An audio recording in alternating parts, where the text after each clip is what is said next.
Hi అండి, welcome to my channel. అందరూ ఎలా ఉన్నారు? ఈరోజు వీడియోలో square type chocolate cool cake ఎలా చేసుకోవాలో 1 kgలో చూసేద్దాం రండి. బేస్ తీసుకొని 3 లేయర్స్ కింద కట్ చేయాలి. తర్వాత షుగర్ సిరప్తో సోక్ చేసి క్రీమ్ అప్లై చేసి చాక్లెట్ గనచ్ వేసి దానిపైన చాకో చిప్స్ వేసుకోవాలి. తర్వాత లేయర్ కూడా అలాగే షుగర్ సిరప్తో సోక్ చేసి ఫిల్లింగ్ అనేది ఇచ్చేసిన తర్వాత ఫైనల్ కోట్ ఇచ్చేసి ఫ్రిడ్జ్లో ఒక ½ an hour వరకు సెట్ అవనివ్వాలి. క్రమ్స్ అన్నీ కూడా సెట్ అవుతాయి. ఆ తర్వాత ఫైనల్ ఫినిషింగ్ ఇచ్చినప్పుడు నీట్గా వస్తుంది అన్నమాట.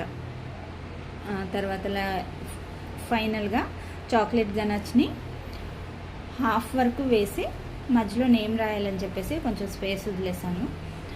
తర్వాత ఫైనల్గా నాకు నచ్చిన డిజైన్ అనేది నేను ఇచ్చేసాను, ఫ్లవర్ డిజైన్ ఇచ్చాను. ఒకవేళ వీడియో నచ్చితే మీ ఫ్రెండ్స్ అండ్ ఫ్యామిలీస్కి షేర్ చేయండి, లైక్ చేయండి, కామెంట్ చేయండి. Thank you for watching.